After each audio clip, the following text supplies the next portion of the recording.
topic. How do you know that you are loving God? నేను దేవుని ప్రేమిస్తున్నాను అని నువ్వెలా చెప్పగలవు? నీకు ఎలా తెలుసు? దేవుని ప్రేమించిన వారు ఎవరి కోసం చేయగలరు?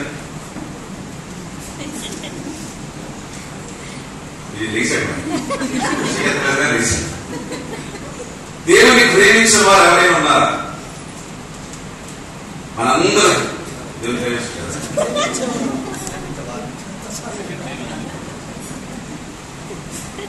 మనందరం దేవుని ప్రేమిస్తున్నాం. Yes are no? ఈ ప్రసంగం తర్వాత మీరు ప్రేమిస్తున్నారో ప్రేమించట్లేదో ఈ ప్రసంగం తర్వాత మీరు చెప్పచ్చు. Okay, right. దేవుని ప్రేమించడం అంటే మన దృష్టిలో గబక్కన బైబిల్ కింద పడిందని అమ్మో కళ్ళకు మొక్కుని సంఘలో వెళ్ళిపోదు ఏమండి. కానీ దాన్ని తెలిసి కనీసం రోజు 10 నిమిషాలు కూడా దాన్ని జాగ్రత్తగా ఆదివారం భద్రంగా తీయటం, చర్చికి తీసుకెళ్ళడం, చర్చిలోనే దాని మొహం చూపిస్తూ మళ్ళీ చెప్పి మళ్ళీ తీసుకొచ్చి ఎక్కడ పెట్టడం, దాన్ని మళ్ళీ ఎప్పుడు తీసేదాన్ని మళ్ళా ఆదివారం ప్రభు చిత్తమైంది. ఈ మధ్యలో ఎవరో ఫ్రెండ్ దొరకకుండా ఉంటే ఆదివారం. దేవుని ప్రేమించడం అంటే మనం చాలా సార్లు మన సెంటిమెంటల్ ఫీలింగ్స్ తో మనం చాలా మోసపోతూ ఉంటాం. దేవుని ప్రేమించడం అంటే ఏమిటి అనే దాన్ని మీకు చెప్తాను. నిజంగా దేవుని ప్రేమించే వారిని దేవుడు ఏం చేస్తారట? ఆస్తి కర్తలుగా చేస్తారు. 2 రకాల ఆస్తి. ఒకటి భౌతికమైన ఆస్తి. తాకట్లో ఉన్న నగలన్నీ ఏమైతే చెప్పండి విడుదలైపోతుంది. అదే మాకు చేసి బిల్లుకి మధ్యలో గ్యాప్ అయిపోతుంది. నరసం గారికి ప్రవచించండి. ఉండదు చెప్పాలి గట్టిగా, ఏమవుదు? ఉండదు. నిన్ననే మాకు చేసి హల్లెలూయా. దేవుడు తాను ప్రేమించే బిడ్డల్ని ఖచ్చితంగా ఆస్తికర్తలు చేస్తారు. వాళ్ళ దరిద్రులుగా చూడడం, లేని వాళ్ళగా చూడడం, అప్పుల్లో ఉంచేయడం, కష్టాల్లో ఉంచేయడం, కన్నీళ్లలో పెట్టడం దేవుని చిత్తం. ఫర్ ఎగ్జాంపుల్, మన పిల్లోడు మనం సరైన బట్టలు లేకపోయినా వాడికి ఏమనిపిస్తుంది? వాడికి మంచి బట్టలు వేయాలి, అందరి ముందు మంచిగా వాడు ఉండాలి, చక్కగా వాడు కనిపించాలి అని మనం కోరుకుంటాం లేదా? తను సృష్టించినటువంటి మనల్ని కూడా ఆయన ఎప్పుడు ఎలా ఉంటాడు? మనం కూడా ఆయనలాగా ఉండాలని, హుందాగా ఉండాలని, దర్జాగా ఉండాలని, సంతోషంగా ఉండాలని కోరుకుంటాడు. కాబట్టి మనల్ని దరిద్రులుగా ఆయన వచ్చాడు. ఎవరైనా అలా ఉంటుంటే మీరు ప్రార్థన చేయాలి. తండ్రి, నేను నీ కుమారుణ్ణి, నేను నీ కుమార్తెని, నన్ను ఈ స్థితిలో నువ్వు నన్ను ఉంచావు. నిన్ను గురించి లోకానికి నేను సాక్ష్యం చెప్పడానికి, నిన్ను గణపరచడానికి నన్ను నీ వలె మార్చుచున్నందుకు నీ నామానికి అని మనసారా డబ్బులు కారు చేయాలి, పక్కన కూడా కారు వచ్చేసింది, నా కారు కావాలి, ఆమె పెద్ద చీర కట్టేస్తుంది, నేను ఎట్లాంటి చీర కాదు. ఈ ప్రార్థనలో కాదు. దేవుడు ఎట్లాంటి ప్రార్థనలో వినడు. నువ్వు ప్రార్థన చేయాల్సింది ఎలాగంటే, తండ్రి నువ్వు ఇది, నేను నీ బిడ్డగా ఎలా ఉంటే నీ నామానికి అగౌరవం, నీ నామానికి మహిమపడదు. కాబట్టి నేను నీ బిడ్డగా, నీ యొక్క సాక్షిగా, నీ చేత దీవించబడిన వారిగా లోకానికి సాక్షి చెప్పాలంటే నన్ను ఈ విధంగా మార్చు అని ప్రార్థన చేస్తే ప్రభు మహిమ కోసం చేసిన ప్రతి ప్రార్థన ఏమవుతుంది? సఫలమవుతుంది. దేవుని మహిమ కలుగుతాయి. హల్లెలూయా. కాబట్టి దేవుని ప్రేమించేవారు ఒకటి ఫిజికల్ గా, ఎర్త్లీగా ఖచ్చితంగా వారు ఏమవుతారు? ఆశీర్వదించుకోండి. నెంబర్ 2, రెండవది రహస్య స్థలాల్లో ఉన్నటువంటి నిధులను నేను నీకు ఇస్తాను. రహస్య స్థలాల్లో నిధులేంటి? రహస్య స్థలాల్లో నిధులేంటి? నిన్ను భౌతికంగా మాత్రమే కాదు, దైవ సంబంధమైన ఆత్మీయ నిగూఢమైన మరమాలతో దేవుడు నిన్ను ఆశీర్వదించి నీ ఆత్మీయతను కూడా ఆయన ఐశ్వర్యంగా మార్చుతాడు. నీ ఆత్మీయతను కూడా ఏం చేస్తాడు? నీ డబ్బులు పెంచి ఆత్మీయతను పెంచకపోతే నువ్వేం చేస్తావంటే ఫోజ్ చేస్తావు. నీ డబ్బులు పెంచి ఆత్మీయతను పెంచి ఏం చేస్తావు? కృతజ్ఞతగా ఉంటావు. కాబట్టి దేవుడు ఏం చేస్తాడు? నువ్వు ఫోన్ చేసి పడిపోకుండా ఉండటం కోసం నీ డబ్బుని పెంచుతాడు, నీ ఆత్మీయతను కూడా పెంచుతాడు. ఆయనే నీకు దీవిస్తాడు. దేవుడు ఈ విధంగా మన జీవితంలో చేయాలన్న వాళ్ళతో సరిగ్గా చెప్తాం. ఓ చాలా పెద్ద right. Let us come to practical గా సబ్జెక్ట్ ని ఇల్యూమినేట్ చేయడానికి ఒకసారి మనం చూద్దాం. దేవుని ప్రేమించేవాళ్ళు లేకపోతే దేవుని ప్రేమిస్తున్న వాళ్ళు వాళ్ళ యొక్క విధానం ఎలా ఉంటుంది అది మనం చూద్దాం. సార్ ఇలా వచ్చాయి.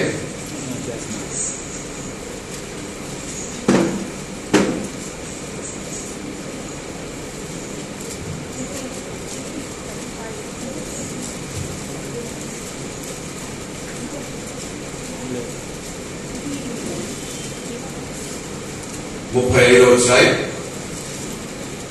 దేవుడు యాకోబుతో నీవు లేచి బేతేలునకు వెళ్ళి అక్కడ నివసించి నీ సహోదరుడైన ఏశావు ఎదుట నుండి నీవు పారిపోయినప్పుడు నీకు కనబడిన దేవునికి అక్కడ బలిపీఠము కట్టమని చెప్పగా యాకోబు తన ఇంటి వారితోనూ తన యొద్దనున్న వారందరితోనూ నీ యొద్దనున్న అన్య దేవతలను పారవేసి మిమ్మును మీరు చూచి పరుచుకొని మీ వస్త్రములను మార్చుకొని మనం లేచి బేతేలులోకి వెళదాం. నా శ్రమ దినమును నాకు ఉత్తరం ఇచ్చిన నేను వెళ్ళిన మార్గము నాకు తోడైన దేవునికి బలిపీఠము అక్కడ కట్టేదనని చెప్పాడు. అందరూ చెప్పండి ఒకసారి. యాకోబు అనే మాటకు అర్థం ఏంటి? మోసగాడు. ఇది ఎప్పుడు పెట్టారు? ఈ పేరు పుట్టంగానే పెట్టారు. ఈ పేరు ఈయన పుట్టుకే పెద్ద డ్రమాటిక్. ఈయన పుట్టడం ఎట్లా ఉండేదంట? వాళ్ళమ్మ కాలు పట్టుకుంటాడు. వాళ్ళమ్మ ఏం పట్టుకున్నాడు? మంత్రస్థానం చెప్పిందంట, ఇదిగో ఈ పుట్టడు ఉన్నాడు చూడు, ఈ రెండో వాడు, ఈ చాలా పెట్టుకుడు. వాళ్ళమ్మ కాలు పట్టుకుని వెనకలాగి ముందుకు వచ్చేద్దామని చూస్తున్నాడు అని చెప్పిందంట. ముందే అంటే ముందొచ్చేయాలి అనే ఆశ ఇతనికి ఎక్కడి నుంచి ఉంది? అక్కడే ఉంది. రైట్. ఇతను పెరిగిన తర్వాత కూడా ఇతనికి ఒక పెద్ద ప్రాబ్లం వచ్చింది. ఇద్దరు కమల పిల్లలే కానీ సెకండ్స్ గ్యాప్. అతనే ముందు పుట్టాడు వేశారు, తర్వాత ఈయన పుట్టాడు. ఇతనికి జ్యేష్ఠత్వం మీద చాలా కోరిక. ఎందుకు జ్యేష్ఠత్వం మీద కోరిక? జ్యేష్ఠుడిని దేవుడు ఎన్నుకున్నాడు, జ్యేష్ఠుడిని దేవుడు ప్రత్యేకించుకున్నాడు. ఆశీర్వాదం ఎవరికి వెళ్తుంది?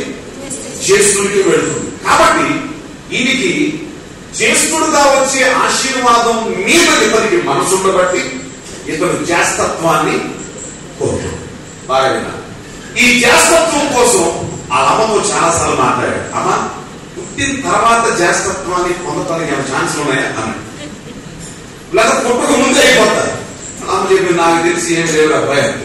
కానీ ఒక రోజు ఏమైందంటే వాళ్ళ నాన్న ముసలోడు అయిపోయాడు. ఇస్సాకు ఏమైపోతున్నాడు? ఆయన కళ్ళు మందగించేసిన ఎవరు గుర్తుపట్టలేని స్థితిలోకి వచ్చేసాడు. ఒక రోజు ఏం చేద్దామన్నాడంటే వాళ్ళ పెద్ద కొడుకుని పిలిచి, పెద్ద కొడుకు అంటే ఆయనకి చాలా ఇష్టం అంట, రెండో కొడుకు అంటే తల్లికి ఇష్టం అంట. ఎవరున్నారు ఇట్లాంటి వాళ్ళు? ఏమండి ఇద్దరు మీకు పుట్టలేదా? ఏమండి ఎప్పుడు ఒకరిని ఒక రకంగా ఇంకొక రకంగా ఎప్పుడు చూడగలరు. పిల్లలు ఎప్పుడు అబ్జర్వ్ చేస్తూ ఉండాలి. వాళ్ళు ఒకవేళ ఒకరిని ఎక్కువగా ప్రేమించి ఒకరిని తప్పుగా ప్రేమిస్తున్నటువంటి భావం వాళ్ళలో కనబడుతుందని ఇమీడియట్ గా వాళ్ళకి ఆ ప్రేమను ఏమాత్రం తక్కువ చేయకూడదు. చిన్న ప్రాయంలో చిన్నతనంలో పడేటువంటి కొన్ని బీజాలు వాళ్ళ టోటల్ లైఫ్ ని డిప్రెస్ చేసే ప్రమాదం ఉంది. కాబట్టి సైకలాజికల్ గా పిల్లలు చిన్న టైంలో వాళ్ళు ఆ పిల్లలుగా ఉన్నప్పుడు వాళ్ళ మైండ్స్ ని ఏమాత్రం హర్ట్ ఫీలింగ్ కి డిప్రెషన్ కి గురయ్యే విధంగా ఎప్పటికీ కూడా పిల్లల్ని గురి చేయకూడదు. దేవుని పిల్లలమైన మనం ఒకరినొక రకంగా కాదు, ఖచ్చితంగా ఇద్దరిని ఎలా ప్రేమించాలి? ఎంతమంది ఉంటే అంతమందిని కూడా మనం ఖచ్చితంగా మంచిగానే ప్రేమించాలి. ఆ రోజున వాళ్ళిద్దరూ ప్రేమని ఇద్దరికి ఒకరొకరికి చూపించడం వల్ల వాళ్ళిద్దరు శత్రువులు అయిపోయారు. వాళ్ళ శత్రుత్వం చివరి వరకు మిగిలిపోయింది. దేవుడే వీళ్ళిద్దరికే కాదు, వీళ్ళలోంచి వచ్చిన సంతానం కూడా ఏమైపోయారు? శత్రువులుగానే మిగిలిపోయారు. అన్నదమ్ములు తర్వాత కలుసుకున్నారు, కానీ తర్వాత ఏశావు సంతానం యాకోబు సంతానం ఏ మాత్రం కూడా కలుసుకోలేదు. వాళ్ళిద్దరూ కూడా కొట్టుకుంటూనే ఎప్పటికీ అట్లాగే ఉండిపోయారు. రైట్. సో ఒక రోజు తండ్రి చెప్పాడు ఏమనంటే, అయ్యా మా నాన్నకి దేవుడు ఏ ఆశీర్వాదం ఇచ్చాడు, ఆ ఆశీర్వాదాన్ని నాకు ఇచ్చాడు, నేను నీకు దాన్ని ఇవ్వాలనుకుంటున్నాను. ఇక నా టైం దగ్గర పడిపోయిందని నాకు అర్థమైపోయింది. దయచేసి నాకు మంచి భోజనాన్ని తీసుకొని రా, నేను భోజనం చేసి నేను ఏం చేయాలనుకుంటున్నాను, దీవించాలనుకుంటున్నాను అని. సరే ఏశావు వెళ్ళిపోయాడు. అతను వేటగాడు, వెళ్ళి మంచి వేట తీసుకొని రావడానికి అరణ్యానికి వెళ్ళాడు. ఈ మాట ఎవరు విన్నారు? అమ్మ వింది. అమ్మను ఒక మాట అడిగాడు, అమ్మా పుట్టిన తర్వాత కూడా ఏమైనా జ్యేష్ఠత్వాన్ని పొందుకునేటువంటి అవకాశం ఉందా అని అడిగాడు కదా. తల్లిగా మాట గుర్తొచ్చింది. కొడుకు ఆశపడ్డాడని చెప్పి కొడుకుని పిలిచి చెప్పింది, అరే నువ్వు జ్యేష్ఠుడు అయిపోయే అవకాశం వచ్చింది. జ్యేష్ఠుడు సంగతి తర్వాత పక్కన పెట్టు, ముందు నువ్వు ఆశీర్వదించబడే అవకాశం నీకు వచ్చింది, రా అని చెప్పి. దీనికి ముందు ఏం జరిగిందో తెలుసా? ఒకరోజు ఏం చేస్తాడంటే మనోడు చిక్కుడుకాయ కూర వండుతున్నాడంట. సార్ ఈ కుక్కు అమ్మ దగ్గర ఉండేవాడు కదా, ఆయన రోడ్ల మీద తిరిగేవాడు. ఆయన ఒక రోజు తిరిగి ఇంటికి వస్తే మంచి ఆకలితో వచ్చాడంట. ఈయన మంచి వాసనతో చిక్కుడుకాయ కూర వండుతున్నాడంట. రే కాస్త అన్నం పెడతావా అన్నాడు. ఈ తెలియగలడు కదా, ఏమన్నాడు? కొద్దిగా ఏం కాదు, కూర మొత్తం నీకే ఇచ్చేస్తానన్నాడు. చాలా సంతోషంగా ఫీల్ అయ్యాడు. కూర మొత్తం ఇచ్చేస్తావా? ఏం లేదు, ఒక పని చేయి, నీ నోటితో నా జ్యేష్ఠత్వాన్ని నీకు ఇచ్చేస్తాను. జేబులోంచి పోయేది లేదు, లేకపోతే బీరువాలోంచి పోయేది లేదు. ఈయన నోటితో అంటే చాలా అనుకున్నాడు, పిచ్చోడు ఇది అనుకున్నాడు. అందుకని ఏం చేశాడు, నా జ్యేష్ఠత్వాన్ని నీకు ఇచ్చేస్తున్నాను అనే మాటతో చెప్పి ఈయన కూర తీసుకున్నాడు. కూర ఎదురుగా కనబడుతుంది, జ్యేష్ఠత్వం కనబడుతుందా? చేసిన ఆయన ఉన్నాడు చూడండి, ఆయన మాత్రం దాన్ని చూశాడు. ఇప్పుడు చెప్పండి, ఆశీర్వాదం ఎవరికి ఇవ్వాలి? ఆశీర్వాదం ఎవరికి ఇవ్వాలి? జ్యేష్ఠత్వాన్ని అమ్ముకున్నవాడికి ఇవ్వాలా, జ్యేష్ఠత్వాన్ని కొడుకున్నవాడికి ఇవ్వాలి? అదే జరిగింది. తల్లి వచ్చి చెప్పింది, ఆశీర్వాదం మీ అన్న కొట్టే పోతున్నాడు, త్వరగా నువ్వు రెడీ. ఇస్సాకు ఎట్లా కూరండాలో మేడం కూరడింది. ఆ గొర్రె చర్మాన్ని మీద కప్పుకున్నాడు. యాకోబు దగ్గరికి వెళ్ళి మిమిక్రీ చేశాడు. ఏమని? ఇస్సాకు దగ్గరికి వెళ్ళి ఏం చేశాడు? అన్నలాగా నటించాడు, అన్నలాగా మాట్లాడాడు, అన్నలాగా అని చేస్తే ముసలాయన అంతా తడిని చూసి ఇంటిలో ఉన్నాయి, వీడు మావోడై ఉంటాడు, పెద్దోడై ఉంటాడు అనుకున్నాడు. ఇంత త్వరగా ఎట్లా దొరికింది నాన్న నీకంటే వేశాడు ఒక మాట, నీ దేవుడైన యెహోవా దాన్ని నా ఎదురికి తీసుకొచ్చాడయ్యా. అబ్బా ఇంత మంచి ఎప్పుడు వచ్చింది మా అబ్బాయి గారు ఉంటాడా, ఎందుకంటే ప్రార్థన లేడు. సరే ఆ రకంగా వ్యక్తి మీద చేయి పెట్టి ఆశీర్వాదాలన్నీ ఇచ్చేశాడు. స్తోత్రం చెప్పండి ఒకసారి. అమ్మ దగ్గరికి వచ్చాడు, అమ్మా నాన్న దీవించేశాడు, ఇంకా నాన్న దగ్గర ఒక ఆశీర్వాదం కూడా లేదు. మరి ఇప్పుడు అదేం చేయమంటావు? మీ అన్న చాలా క్రూరుడు కాబట్టి ఇప్పుడు నువ్వేం చేయి, నువ్వు లేచి నేను ఎక్కడి నుంచి వచ్చాను మీ పాత ఊరి 14 ఏం చేయి, వెళ్ళిపో. అక్కడ నా బంధువులు ఉన్నారు, మీ మామయ్య ఉన్నాడు, అతని దగ్గరికి వెళ్ళి ఈ విషయం చెప్పి అతనికి నేను జాగ్రత్తగా చూసుకోమని చెప్పు. మీ అన్న కనబడితే ఏం చేస్తాడు, చంపేస్తాడు, వెళ్ళిపోవచ్చు. ఇప్పుడు రెండింటిని బెరీజు వేయాలి. ఒక సంచి ఇచ్చింది, సంచిలో 100 బాటిల్ పెట్టింది, నీళ్ళ బాటిల్ పెట్టింది, అంత అన్నం పెట్టింది, వెళ్ళిపోమని చెప్పింది. ఇప్పుడు ఏమవుతాడైనా వెళ్ళిపోతున్నాడు, జాగ్రత్తగా ఆలోచించాలి. ఇప్పుడు ఎక్కడి నుంచి వెళ్ళిపోతున్నాడు యాకోబు? ఎక్కడి నుంచి వెళ్ళిపోతున్నాడు? తన ఇంటి దగ్గర నుంచి వెళ్ళిపో. ఏమేమి వదిలేస్తున్నాడు? అబ్రహాము ఆస్తిపరుడా వేదోడా? అబ్రహాం ఆస్తి ఎవరికి ఇచ్చాడు? ఇస్సాకు ఇచ్చాడు. ఇస్సాకు కూడా దీవించబడ్డాడా లేదా? వేసిన పంటల ఎంత వచ్చిందండి ఆయనకి? 100 వచ్చిందండి. దేవునికి స్తోత్రం. 100 వస్తే ఈయన ఆస్తి ప్లస్ ఈయన ఆస్తి ఎంత ఉండొచ్చు? ఆ రోజుల్లో అబ్రహామును చూసి రాజులే భయపడ్డారు. ఇతనితో యుద్ధం చేస్తే మనం ఖచ్చితంగా గెలవలేదు, ఇతడు మనంత ఆస్తిపరుడు, మనంత అమ్ము కలిగిన వాడు. సొదొమ గొమొర్రా ఆద్మ సెబోయిము సోయారు 5 రాజులు ఎవరి చేత ఓడిపోయారు? ఆ రాజులు ఏం చేశారు? జయించేంత సామర్థ్యం నాకే ఉంది. ఇప్పుడు చెప్పండి, అబ్రహాం ఆస్తి ఇస్సాకు ఆస్తి 2 కలిపి ఎన్ని కోట్లు ఉండదు? ఇప్పుడు ఏమని పెట్టి వెళ్ళిపోతాడు? ఈయన చెప్పండి, ఏ వదిలిపెట్టి వెళ్ళిపోతున్నాడు? కనిపించే బంగారు, కనిపించే వెండి, కనిపించే ఒంటెలు, కనిపించే గుర్రాలు, కనిపించే మేకలు, కనిపించే గొర్రెలు, వాళ్ళకున్న ఆశ అంతటిని వదిలిపెట్టి ఏం చేస్తున్నాడు? ఏం తీసుకెళ్తున్నాడు? ఏం తీసుకెళ్తాడు? ఇది వివేచించాలి సంఘం. ఏం తీసుకెళ్తున్నాడు? వాళ్ళ నాన్న నెత్తిమే చేయబెట్టాడంట. నెత్తిమే చేయబెట్టి ఏం చేశాడంట? ఇదిగో నీతో నా నిబంధనని స్థిరపరుస్తున్నాను అని చెప్పి అబ్రహాంతో చెప్పాడంట. అయ్యా నాతో స్థిరపరుస్తాను, ఇదిగో నా కొడుకుతో స్థిరపరచని అబ్రహాం దీవించాడు ఇస్సాకుని. ఇప్పుడు ఇస్సాకు ఏం చేశాడు? ఇదిగో నా కొడుకుతో దీవి నువ్వు స్థిరపరచు, ఇక నా కాలం అయిపోయింది, నేను నీ పితరుల దగ్గరికి వచ్చేస్తున్నాను అని ఆయన్ని దీవించాడు. ఈ దీవెన జేబులో ఉందా? ఈ దీవెన బాక్సులో ఉందా? ఈ దీవెన సంచిలో ఉందా? చెప్పాలి, ఎక్కడుంది దీవెన? అబ్రహాము ఇస్సాకు ఇచ్చింది, ఇస్సాకు యాకోబుకి ఇచ్చిన దీవెన ఎక్కడుంది? బాగా ఇప్పుడు దేని వదిలిపెట్టి వెళ్ళిపోతున్నాడు? ఇక కనిపించే ఆస్తి. ఇక్కడ రెండోది కనిపించే ఆస్తి, కనిపించని ఆస్తి. కనిపించే ఆస్తి, కనిపించని వాగ్దానం, కనిపించని ఆశీర్వాదం. ఇప్పుడు వెళ్ళిపోతున్నాడంటే బంగారం విలువ తెలియక, దీని అంతటి పోగొట్టుకున్నాడు అనసరి తెలియదా? ఇప్పుడు ఏం చేసుకుంటారు? తండ్రి చచ్చిపోయారు, రెండు పార్టీలు చేసుకుంటారు. ఈయన ధర్మంతులు అవుతాడు, ఈయన ధర్మంతులు అవుతాడు. ఇప్పుడు ఏం వదిలేసుకున్నాడు? తనకున్న బంగారు, తనకున్న వెండి, తన కోట వచ్చేటువంటి సమస్తాన్ని కూడా విడిచిపెట్టేసి ఏమి వాళ్ళ నాన్న నెత్తి మీద పెట్టి దీవించిన ఆశీర్వాదాన్ని తీసుకుని ఏం చేసుకున్నాడు? దేన్ని ప్రేమించాడు? దేన్ని ప్రేమించాడు యాకోబు? కనిపించే ధనాన్ని ప్రేమించాడా? ఎదురుగా ఉన్న ధనాన్ని ప్రేమించాడా? ఎదురుగా ఉన్న బంగారాన్ని ప్రేమించాడా? లేకపోతే కనిపించని ఆస్తిని ప్రేమించాడా? దేవుడిచ్చే దాన్ని ప్రేమించాడా? రైట్. ఇప్పుడు ఏం చేశాడు? దీన్ని వదిలిపెట్టి వెళ్ళిపోయే రాత్రి నడిచి నడిచి నడిచి ఒక చొప్ప పడుకున్నాడు. ఆయనకు ఒక దర్శనం వచ్చింది. ఏమి చెప్పండి? ఏమిటి? దేవదూతలు ఒక నిత్యం మీద ఏం చేస్తున్నారంట? ఒక సైడ్ ఎక్కుతున్నారు, ఇంకొక సైడ్ దిగుతున్నారంట. ఈయనకి ఆ దర్శనం వచ్చింది. దాని అర్థం ఏమిటంటే, యాకోబు చేతిలో రూపాయి లేకపోయినా, చేతిలో డబ్బులు లేకపోయినా పరలోకం అంతా నీ పక్షానే ఉన్నాయి. దేవుని స్తోత్రం. హల్లెలూయా. ఏ శాంతి? కోట్లు ఉన్నాయి, లక్షలు ఉన్నాయి, ఆస్తి ఉంది, పరివారం ఉన్నారు, బంగారం ఉంది, అన్నీ ఉన్నాయి. కానీ ఏ సేవకు ఎవరు లేరు?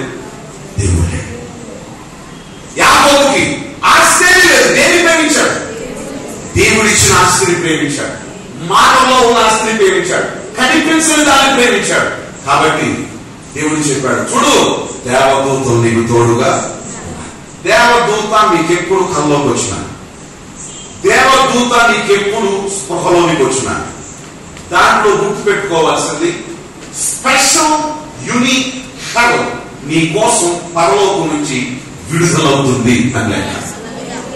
దేవుని యొక్క special unique and extraordinary heaven నీకు పరలోకం నుంచి దేవుడు నీకు అనుగ్రహించాడు అని. నీ సామర్థ్యం, నీ పవర్ ఎప్పటికీ కూడా ఆ వ్యక్తులకు ఎప్పటికీ కూడా డిఫరెంట్ గా ఉంది. నా వెనక ఉండే దేవదూతల గురించి దాదాపుగా 7 ప్రవచనం చెప్పారు. ఒక పెద్ద దేవదూత నా వెనక చేతులు సాచి ఈ విధంగా ఉండడం దాదాపు 7 సాక్ష్యం చెప్పారు. మన జీవితంలో కూడా యెహోవా భయభక్తులు కలిగిన వారి చుట్టూ ఆయన దూతలు కావాలని వారు ఏం చేస్తారట? రక్షిస్తారు. దేవునికి స్తోత్రం. That we complete quickly. జాగ్రత్తగా ఆలోచించాలి. ఇప్పుడు యాకోబు ఎక్కడికి వెళ్ళిపోయాడు? నడిచి నడిచి నడిచి నడిచి వాళ్ళ మామ దగ్గరికి వెళ్ళాడు. వాళ్ళ మామ చూశాడు. ఎరా బాయ్ ఏం చేయగలవు అన్నాడు. ఏం చేయగలవు అంటే అంతకుముందు ఆయన పని చేశాడా? పని చేయించుకోవడం తప్ప పని చేయడానికి తెలియదు. ఎందుకంటే చాలా మంది పనులు ఉన్నారు వీళ్ళకి. సరే ఏమన్నా గొర్రెలు మాత్రం వచ్చా? గొర్రెలు మాసం తింటాం మాత్రం వచ్చా? సరే వ్యవసాయం వచ్చా? వ్యవసాయం కాదు, బియ్యం తినడం మాత్రం వచ్చా? మరి ఇంకేం చేస్తావు? నీ ఇష్టం, ఏ పని ఇచ్చినా చేస్తా. ఆలోచించి అన్నాడు, ఒక 10 గొర్రెలు ఇస్తాను కదా ముందు మళ్ళీ చదువుతా. ఫర్ ఎగ్జాంపుల్ చక్కగా బెంగళూరులో ఉంది, ఏసీ కారులో తిరుగుతూ కాబట్టి హాయిగా చీకుతూ గడుపుతున్న మిమ్మల్ని తీసుకెళ్లి 10 గొర్రెలు గాయమంటే ఏం చేస్తారు? ఏం చేస్తారు? చక్కగా ఏసీలో కూర్చుని మౌస్ తిప్పుతూ సాఫ్ట్వేర్ ఉద్యోగం చేసి ఆడపిల్లలు తీసుకెళ్లి ఇంట్లో గొడవ కావాలంటే ఏం చేస్తారు? అడుగుతారా? గొర్రెలు ఇతరుని మేపమన్నప్పుడు కర్రల్లో వెళ్ళాలి, పొలాల్లోకి వెళ్ళాలి, దూరంగా వెళ్ళిపోవాలి. సరైన బట్టలు లేవు, సరైన నీళ్లు లేవు, సరైన తిండి లేదు. తనతో ఉండే వాళ్ళందరూ కూడా చిల్లర వాళ్ళు. ఇలాంటి వాళ్ళతో ఉండటానికి ఎంత బాధ అనిపిస్తుంది.